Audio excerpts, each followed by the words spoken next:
Politics as usual and unusual this week. Plus, should Detroit try for Amazon's new headquarters? Also, a photographer's journey to tell the story of a small immigrant community in the city. Plus, headlines. Nolan and Stephen are here, and MiWeek starts right now. Did you know Gordon Food Service was started by a 23-year-old entrepreneur as a butter and egg delivery business more than a century ago? In 1948, school teacher Gerard Wendell Hayworth borrowed $10,000 from his parents to start a woodworking operation in his family's garage. It's now Hayworth Incorporated. These are just some of the ways Michigan's pioneers started out as small companies with big ideas. We are business leaders for Michigan. We are committed to making Michigan a top 10 state for jobs, personal income, and a healthy economy. Masco Corporation is proud to manufacture innovative and environmentally friendly products for the home. Delta faucets, craft-made in Merillat cabinets, and Behr brand paints have all been designed with you in mind. Masco and its family of companies, serving Michigan communities since 1929.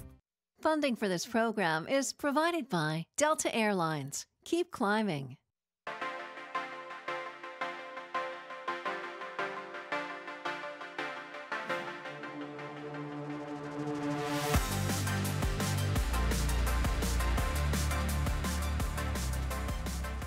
Hi there, and welcome to MiWeek. I'm Christy McDonald. Thanks so much for joining us. We have a big show coming up for you tonight, including some political news we expected to hear and some we really didn't.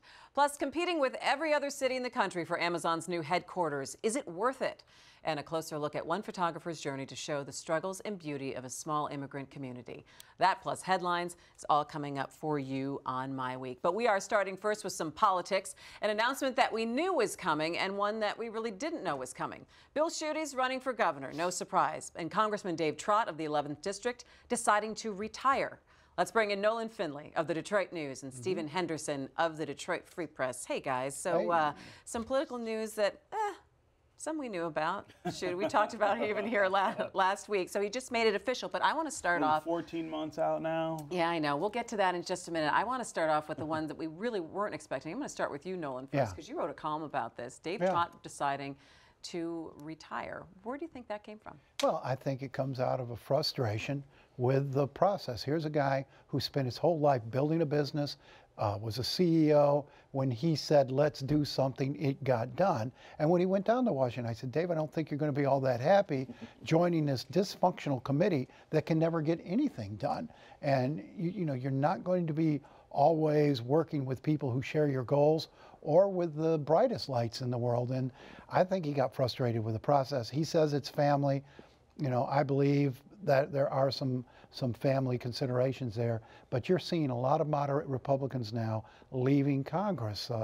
There's 15, 20, 25 GOP congressmen thinking about retiring. That's going to make it that much harder in the 2018 midterm election for Republicans to hang on to the House. You know, I think it's kind of interesting when you say that you're not also with some of the brightest lights of the world, but isn't that really what Congress is supposed to be? Isn't this supposed to be people representing us who are smart, passionate people? It's been a long time, I think, since we saw that be the norm, in particular in the House. I mean, the House, you know, historically the House was never supposed to be all that genteel or considered. I mean, it was supposed to be the people's chamber, and people were supposed to go for a while, stay there, and then come back and rejoin private life.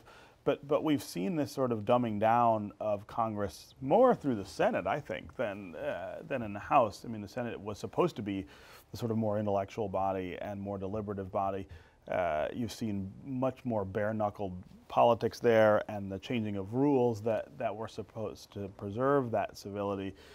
You know, I talked to Dave Trott on Mackinac this year. And he was actually on the panel, and I spoke to him too, about civility in Washington. Yeah, right. And had a lot to say about that. He did, but one of the things he said to me up on Mackinac was that he wasn't that happy there. I mean, he just didn't like it. He didn't like the acrimony. He didn't like the slow pace. I'm interested to know whether Paul Mitchell, who's sort of a similar background and who spent a lot of his own money to try to get a seat. He's got to stay a long time to get his money's worth. Well, yeah, right. He's got about $7-8 million. But I bet he's having the same kind of feeling. Sure. It's not the same, you know, it's not. number one, these are very powerful people in private life, right? They command an enormous number of other people and other things. You don't get to do that as one of 435 in Congress. And if people who haven't enjoyed that sort of power in private life get down there, and once you arrive in Washington, I mean, it's a lot different when they come home here. When they come home here, a congressman is, okay, but it's not. You go down there and they are getting their butt kissed on every corner. It's congressman this and congressman that and chairman this, chairman that, and it gets addictive to see a guy stay 4 years and say, I don't really like this. It will be. By the time I don't really like this. It's not for me. I'm going to let somebody else have a chance. That's a rare thing. You usually have to drag them out. They got mold on them, for gosh sakes. They've been there so long. Let me ask you this then. So then if you have someone like Dave Trott, who was a CEO, is a very successful businessman, if you have people who are starting to resign or say, I'm not going to run again because I'm disillusioned by the process, or I'm disillusioned at what this body has become, or that you cannot get anything done, what does that say about the next generation of people who are going to be running for office, and what does that say about the effectiveness of where we're going to be with Congress? Well, I mean, I think if you look at who would you consider the bench, right, for seats like Trott's, I think you do have a crop of younger people right now who are off doing important things in public service at the very low level, at the organizing level, at the low political level, who I think are going to have a really different view of service in some place like Congress. So someone like Garland Gilchrist, who is running for city clerk in Detroit, is a really interesting example of a young person who has really interesting beliefs and strong beliefs, but has gone out and made good on those beliefs in the private sector or in the nonprofit sector. You just look at the ballot this year. I mean, the number of young people running for key seats. You got Abdul El-Sayed on the Democratic side, Lena Epstein running for Senate. Or she could be running for Dave Trott's seat now. Did you see? She says, I might want to double check. She's going to announce, actually, and it was supposed to announce today with her, and I think she'll probably end up running for Trott's seat. But, you got the John James, who's running for Senate. These are all good, smart, young people. I don't think the next generation has been discouraged at all. I think it's going to look really different from the current crop, right? I mean, these are people who have gone out and done things that I guess express their beliefs, and now they're ready to try to put it into policy. I would maybe not put Lena Epstein in that category, but some of the others that we were talking about, I think, are really good examples of that, and so those are the people who are sort of coming up to sort of fill those seats later. All right, interesting. So we do have to touch upon the fact that Bill Schuette did announce that yes. Oh, he did? Really? He did. I'm shocked. I'm going to break some news right here really and say shocked. yes. And I'm sure he knows the good-natured ribbing that he gets. But yes, he is indeed running for governor. It doesn't change a whole lot of what we already knew, Nolan, but does it put a little bit more pressure on Lieutenant Governor Brian Calley to make up that decision and make that? I mean, he's out now on a listening tour. I don't know exactly what he's listening for, what he hopes to hear. He says he'll make his decision sometime later in October, maybe November. He's taking a real lackadaisical approach to this. I think he's sincerely conflicted about running, and if he's not 100% in for this, I think he should stay out because it's going to be a tough race. I think he benefits. He's obviously not going to get the Trump supporters. He came out against Trump at the end of the campaign. Schuette was on board, but I think he might benefit from the presence of State Senator Pat Kobach in the race from Canton Township. Kobach appeals to those Trump voters, those Tea Party voters that Schuette also appeals to and would expect to split the vote a little bit. And well, they might split that vote and Calley slip in. And once that happens, then I think the general election is a whole different picture. One other thing I want to mention that Bill Schuette is talking. He's pushing its jobs. That he is trying to get people and get the vote. Is that the right tact, or do you believe that that is going to be the #1 issue on people's minds? So I think it is. I mean, and I'm writing a column for the Weekend about this. I think it's a fine message. It is a very short-sighted message. Our problem right now is actually not jobs so much as it is livability, living wages, wage stagnation, training. By 2020, 70% of the jobs in the state will require a college degree. Right now, 39% of the people, of adults in the state, have a college degree. I was disappointed that Bill Schuette didn't try to make a more sophisticated appeal to voters about some of the sacrifices that we are going to have to make in the next few years to get things going. The other thing he talked about was tax cuts. He wants to lower the income tax. Citizens Research Council says that by 2022, the structural deficit, if we don't do anything, raise or lower taxes, because of the things that we've already given away, we're at a $2 billion structural deficit by then. We need everyone in the governor's race to be talking about how you fix those things, not just throwing candy out to the masses and saying, hey, I'll lower your taxes. You got the last word on this, Nolan. Well, I would agree that the tax cut pitch, I don't quite understand it. People are not clamoring for a tax cut in this state that I'm hearing. And lowering the rate from 4.1 to 3.85 or whatever, it is not going to make that much a difference in people's lives. I think you should be talking about growth, because we're not going to meet the kind of problems you're talking about through tax cuts or tax hikes. You've got to grow the economy.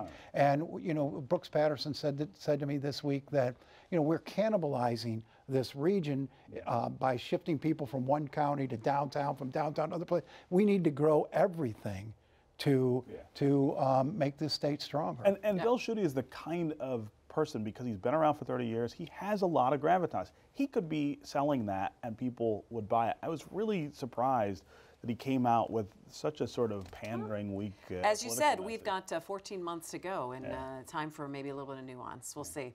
All right, Detroit looking to land Amazon, and Apple wants me to spend what? Much more. It's time for headlines.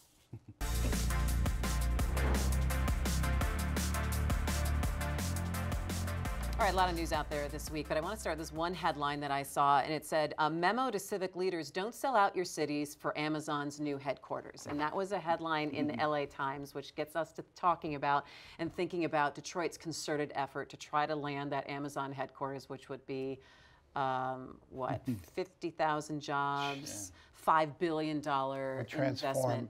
It would transform. It would transform anywhere. Overnight. But should, the short list, or people, pundits coming out and saying, well, it's probably going to be Atlanta, Toronto, Denver. Detroit didn't make any of those preliminary lists of places. Made the very first list, but not any of the cuts. Go. Yeah. Right. So let me ask you this. Is it worth it for Detroit to come up with a big proposal, or to band together? And we saw today that Dan Gilbert's going to be the one Duggan's tapped to say, let's regionally get everybody together to talk about this. And here's why it's worth it. You may not get this one, but now you've got an infrastructure in place to go after the next one that might not be so big. I'm not sure Detroit could absorb that sort of job creation with the talent pool it has, but it's something to strive for. I mean, this would be a huge face changer for the city, as Steve said, for any city that gets it. Those are really great jobs, the kind of jobs the auto industry used to provide in its heyday here. And I mean, you've got to go after it. If you think you have a hint of a chance, you've got to go after it. And it sets you up. You may not get the Super Bowl the first time you go out, but maybe you get the Final Four. You wonder though if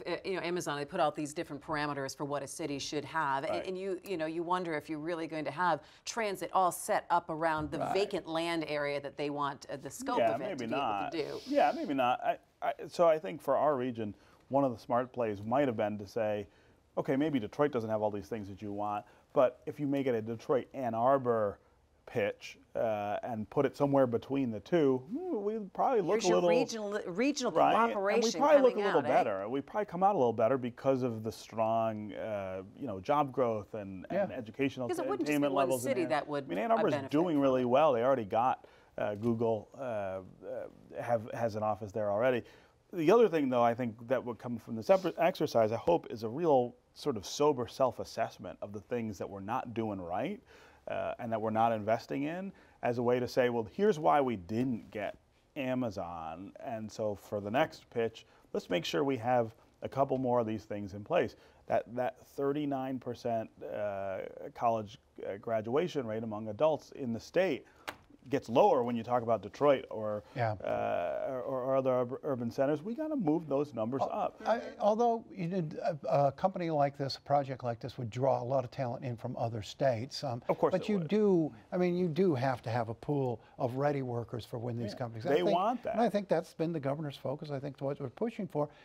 The culture here has sort of worked against creating that. It's not a high education culture in the state. Well, and it's not a high investment state in higher ed. I mean, we're still spending as much as we did in 2010-11 on higher ed. We're slipping down the ranks of other states who are really investing in higher ed because they know they need an educated workforce.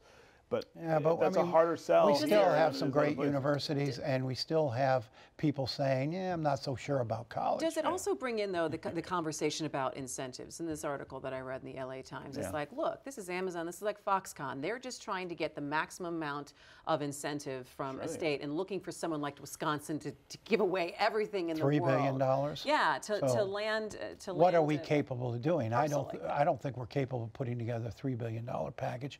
Well, we shouldn't. And we shouldn't, because you shouldn't be buying jobs.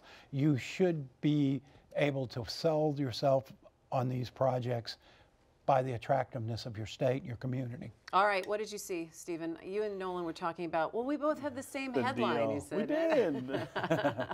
We both saw the deal between President Trump and Democrats, the second one in a week, this time to try to get permanent legislation for Dreamers, and it's unclear. The president's sort of saying, well, I don't know if I agreed to that, but then he's sort of outlining the thing, and it sounds exactly like what he they're agreed to, yeah. talking about. But I guess it would get a permanent, some sort of permanent status for Dreamers.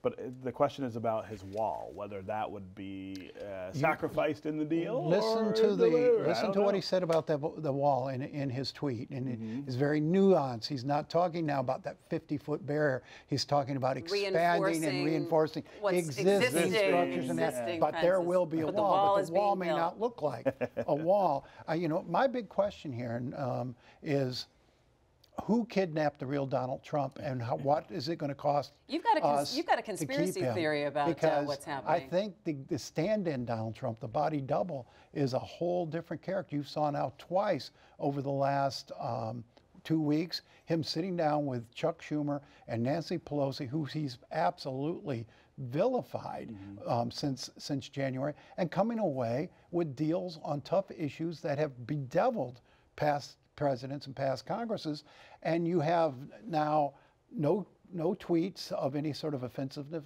in the last week or two. I think you might be seeing Trump, or I hope you're seeing Trump, you never know, in a post-Steve Bannon world. I think Bannon applied pressure to appeal constantly to the base. Of course, It is interesting, but I think it's also a Trump in a world that he just wants a win. And Wants he wants the word win attached to his And if the Republicans won't give it to him, because I think before this, if you watch what was happening, before he started sweet-talking Chuck and Nancy, he started trash-talking Mitch and Paul. And so there was that steady build-up to this point where, come on over for dinner, guys. That's interesting. No, I mean, the one caveat here is I think this is an unstable personality, and this doesn't break with that assessment. This sort of reinforces it, right? He's all over the place and willing to do anything. And that's what I think makes it hard for people so to can govern. you be Turn happy those about lemons that? into lemonades. We try. All right, here's the last headline for you. I saw in USA Today. Here's how Apple wants you to spend your next $999. So are you going to buy an iPhone phone? X? I bet this guy does. No, I bet he does. I already spent, they're making this out to be a big deal. The last iPhone I bought was $850-some, the 6S, so wow. It's not that much. Do you have a 20 I can borrow? I mean, what's happening I got here? a jitterbug flip phone. I don't know. I work for PBS, Stephen. I don't know where you work. I But like technology. Every I new do like piece of gadgets. technology. I do like gadgets. He is the I don't know the about this one, ultimate but we'll Apple see. customer. I really am. I have many, many Apple products in the house. His hat is going to look like a stem coming out of It's it. going to be bought and paid for. But I think it's really interesting that people can go, oh, it's ridiculous, but then there'll be the next ones in line What's that they're it going to. do? The new Supposedly one the that supposedly has pictures- facial recognition is the big. So instead of using your, So using your thumb, or it'll see typing you and something know in. to turn on. For $1,000, I'm going to want it to get up and make me supper. The phones have been. Or sing and these dance. phones have been expensive for a good long time. Yeah. It's just that people pay for them. I know, you where's our on threshold? monthly, Where's and our they don't know threshold the for pain, difference. though? Yeah. I would say $1,000 would be We'll it. see. All right. And finally tonight, we all know that Detroit is a melting pot of cultures and ethnic groups. Detroit Performs found a local photographer who specializes in capturing the unique traditions in the city's immigrant communities. Take a look. We are in Banglatown, which is located in Detroit, just north of Hamtramck. Primarily, 80% of the people that live here are from Bangladesh. I've been doing photography since 2010, but professionally since 2013. I primarily work as a commercial photographer. I guess, I mean, I work as like a marketing storyteller. That's even a category. So I do a lot of real life stories that get used for marketing. So I work with a lot of foundations and then local companies here in Detroit. I was introduced to the neighborhood when I was volunteering at an urban farm. And my first day photographing the farm, I noticed 2 women collecting sticks in the alleyway. And I kind of followed them. And I didn't know where they were from. Somehow through a conversation, you know, a few words that we both understood, they told me that they were from Bangladesh. Through that experience of them planting their garden, I became familiar with one family and then started following them that first summer that I was in the neighborhood. Initially, when I had met the women, I had my camera with me, so instinctually I just started shooting them, not thinking about what the final outcome was or what was going to happen with the photographs. A professor of mine mentioned that he would love to feature the work on Detroit Center for Contemporary Photography's website. So about like 10 months later, I had shown the first set of work.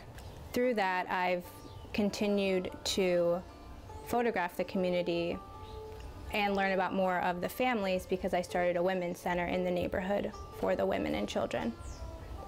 Right now, we are in a donated garage that a Bengali gentleman gave me and the women of Banglatown. So almost every Sunday, we meet here for art activities. So roughly there's 10 to 15 young girls, and sometimes the moms come because of the relationships that I've built photographing as well as working with the children and the women. I find that I'm also just helping them when they call me, giving them a ride somewhere, or they need to go pick up prescription, or working with one of the women to sell these baskets so I can give her a few dollars so then she can, you know, buy something that she needs. So I bought land in the neighborhood so we could have like a forever space for women of Banglatown. So not only for the girls have a place to gather every Sunday, but also a place for women to grow food if they need to. Yeah, I mean, growing food cuts so many costs for the women, and they also work with a friend of mine to sell the produce that they grow. So as much as I enjoy photographing these women in this community, it's also important for me to think about, like, how can my resources help them, share what they do and just bring opportunity to the women, because they deserve it. They do so much. They're like head of the household, and I think it's important that we honor that. I mean, obviously, like, spending time with a community, you learn more about them and you can dig deeper into the story, but there's always a balance between when I go somewhere, making beautiful photographs, and that's the focus, but also like hanging out and caring about the person I'm shooting at the same time. A lot of the women have shared a lot of their personal experience dealing with arranged marriage or their parents talking about it. So I think that the work I've done so far has been a little bit broader and beautiful, and I'd love to have it in a book. But in terms of like documenting the women and their transition here and the things that they're struggling with, I would like to have in a gallery setting where that's the only place that you see the work. It's really great to take beautiful photographs, but it's also important for me to share stories like this that are important, but not only that, but inspire people in a community to you know, stand up for what they should do or stand up for what they feel. And you can see more stories from Detroit Performs. You can just head on to our website. And that's going to do it for us. We'll be back next Thursday for an all-new MiWeek. Make sure you connect with us during the week on Facebook and on Twitter at MiWeek. I'm Christy McDonald. We'll see you then. Thanks.